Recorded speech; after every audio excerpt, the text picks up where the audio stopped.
everybody. Welcome to G Talk, where I look at different topics, whether they're from personal experience or perhaps something that is chewing up news or social cycles in a way that's worth talking about or giving some additional thought to. And it's hard not to address this incident because unless you're living under a rock, you've likely heard or seen or heard someone else talk about the incident at the Coldplay concert, where you have a CEO and I guess someone who works in his company, known to us now as Andy and Kristen.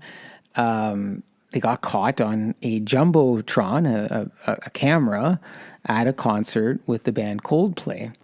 The problem, and when I say caught, is that allegedly these two individuals have other partners and were embraced on the camera and then seen, of course, running off and hiding. What happens here, and for those who aren't familiar with Coldplay, Chris Martin asks the camera folks to scan the audience. Sometimes it's referred to as a kiss cam, where a couple are seen and they kiss. But in Chris Martin and Coldplay's case, they scan the camera, and wherever it lands, Chris then proceeds to sing a few lines, makes up stuff.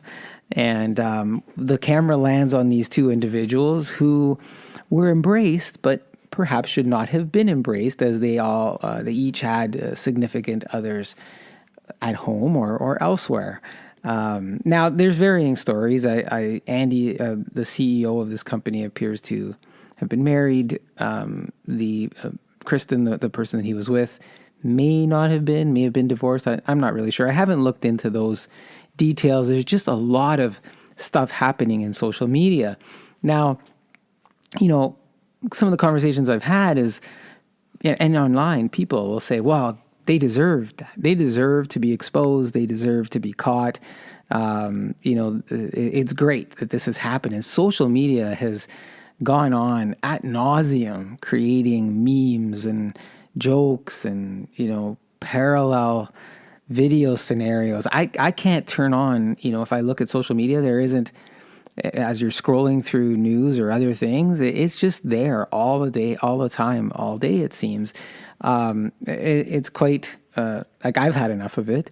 I think in the moment, and some of you may not agree with many things I'm going to say, but in the moment, there might have been some humor when we initially don't know anything about them and they're caught, and you see, Kristen, she hides her face and then runs off, and he hides. And in that moment, without having any other context, there's some humor to it because, they could have been shy or just, didn't enjoy the being on the camera, so there's something funny about it.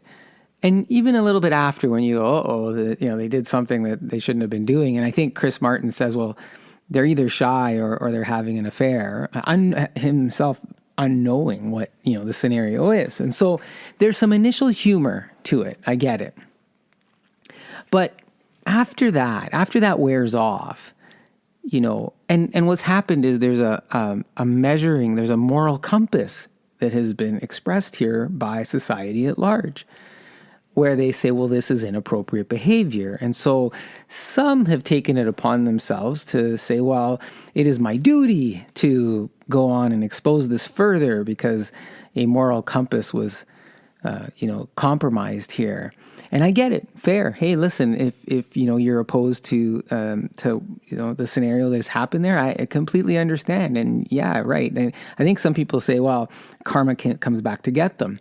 But who are we to judge, karma in that setting for these individuals? I mean, they're going to have their own situations to deal with after this event.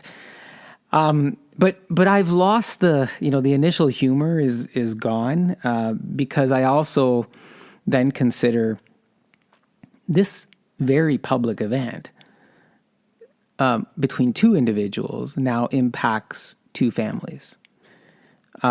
Two families, both, well, I know one has children, one may have children. I'm not 100% certain because there's so many things out there that, so many fake memes. So I'm not 100% certain about it. But either way, there appears to be children and family involved. And, they didn't go to the concert. They didn't cause this. And the excessive amount of outpouring on social media that pokes fun at these individuals is surely to extend to their families. Because we know that, if these kids are teenagers or even younger, there's a lot of bullying and insensitivities. And I know that some of you are going to be like, oh, you got to get over it. You're sounding, the people use the term woke sometimes, and you're sounding like, overly empathetic here. These two people did something wrong. Well, maybe they did do something wrong on the moral compass scale, but their families didn't. And, at the risk of sounding like a downer or a party pooper on something that has garnered so many other comical memes, parallels, and they're funny. Grant you, there's got some creative folks out there. But there's also some other people involved here. Now, some folks have said, well, is it right for them to have recorded this? Like, does the stadium... when you're going to a concert, what allows them to be able to do this and use this information? Well, two things. One, you have at the stadium, the Jumbotron, the camera folks who are capturing that information. And then we have thousands of people with cell phones now where they record everything. And so in the case of the venue, which I believe this was the Gillette Stadium in Foxborough, they have a privacy policy that states when you visit our location or attend or participate in an event at our location, we may capture your image, voice, and or likeness, including through the use of CCTV cameras, which is closed caption cameras, and or when we film or photograph you in a public location. And so any idea of responsibility from the stadium perspective is covered when you sign or purchase your ticket to attend whatever event, right? Now, the other things that, as people are recording with their phones, we are in a social setting. And so you expose yourself to, being captured in that environment. Now, I don't know. Look, this could get into other avenues in terms of how you use the content afterwards or... how it's being presented. I don't know. There may be other legal parameters depending on what state, location, province, depending where you live and if there's other laws. So I can't get into that really. But I think for me, the unfortunate part here is when you have a situation between these two individuals, you look and you look for answers and say, what is the fascination with the incident involving these two that has intertwined social and cultural factors, if you will, right? And you think, well, typically we become consumed with public figures and power dynamics, right? So as CEO and chief people officer, Byron and Cabot they're seen as representatives of a corporate authority. And so their behavior, especially in a public and spontaneous setting, like a concert, challenges traditional notions of professionalism and authority, making the incident more intriguing. Now, what's interesting with what's going on perhaps in the USA is that these two individuals are being held to some kind of standard when it comes to professionalism and authority, right? Now, is that because they are just more vulnerable? Even though they're in a position of power within their own organization, on a larger scale, are they more vulnerable than, say, an elected official who has more power to overcome these things? It's just an interesting observation and dynamic, right? How can a public figure get away with some of the moral things that in this scenario we might challenge here, but not there? Secondly, you've got viral media and social sharing, right? So the incident was captured on a Jumbotron. It quickly circulates online. It exemplifies how social media can accelerate the spread of such an event. And so the viral nature fuels public curiosity, debate, scrutiny, and it just keeps rolling, as we've seen. We've also got another element here, and it's called rule breaking and authority violation. So the fact that a corporate leader was caught engaging in a personal, possibly inappropriate moment in what we can deem a semi-private setting. Some would just say public because you're in a concert, but it's a concert with a camera surveillance, really. This resonates with societal interest in authority figures deviating from expected norms of conduct. So a little bit like number one, right? But you're looking at rule breaking and authority violation as one of the keys to feeding that. Next, celebrity and public persona. Now, even though these two individuals aren't celebrities in what we deem the traditional sense, their roles as high-ranking executives make their actions more visible and subject to public judgment, similar to celebrity behavior, right? They're leaders in this big, corporate company. And as a leader, and I often say this in other conversations I have, we have expectations. In this scenario, society, coworkers, whoever they are, have decided to hold account to these two individuals for that behavior. We've also got the scandal element. And so the incident taps into human fascination with scandal, especially when it involves figures of authority. It raises questions about professionalism, personal boundaries, the contrast between public image and private behavior. The scandal element. Hey, I've got something on you. Hey, I caught you doing something you shouldn't have been doing. Ha, right?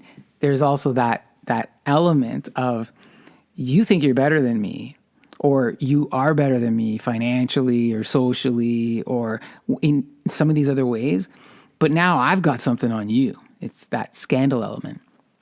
Next is you've got technology and cultural shifts. So the rapid identification of these individuals through social media, facial recognition, online searches, it just highlights how technology has amplified curiosity and accountability. People are increasingly aware of and interested in the personal lives and behaviors of public figures. And this blurs the lines between private and public spheres. And you'll say, well, they were never public figures. Now they are. And that first 15 minutes catapulted them into that space. And society, through technology, has amplified it. Lastly, narrative of leadership and morality. So the company's response, so resigning, emphasizing values, conducting investigations, it adds moral dimension to the story. So the public often scrutinizes leaders' conduct and views such incidents as a reflection of broader cultural expectations about integrity and accountability. What you see interlaced with all of this is the moral compass and accountability, right? Overall, the obsession with this incident, it reflects societal interests in authority, morality, personal boundaries, and the influence of social media in shaping public narratives. It exemplifies how modern culture is captivated by the intersection of personal conduct and professional identity, especially when amplified through viral media. So, funny at the onset, there's other people involved here that this is going to impact or has already impacted. And while society and social media is eating and chewing this up, and judging the moral compass of these two individuals, I would also challenge that we have to judge our own moral compass in terms of how far the internet and we are willing to go when it comes to these sort of situations. Anyways, this isn't easy, I think, for anyone. Again, there's some funny things out there, and as I scroll through, they do make me, laugh and chuckle a bit. But I always do it knowing that, there's human beings other than these two individuals on the other side of it, and hopefully those families will find some help and peace as this thing comes to closure, and in due time, society will tone things down, and social media will tone things down, I suppose, and give them the space that they need to, as families, go on and heal. Anyways, I only know what I know, and there's some things that I don't know, but that's my chat here on G Talk for the week. Stay safe and be good to each other, folks. Take care.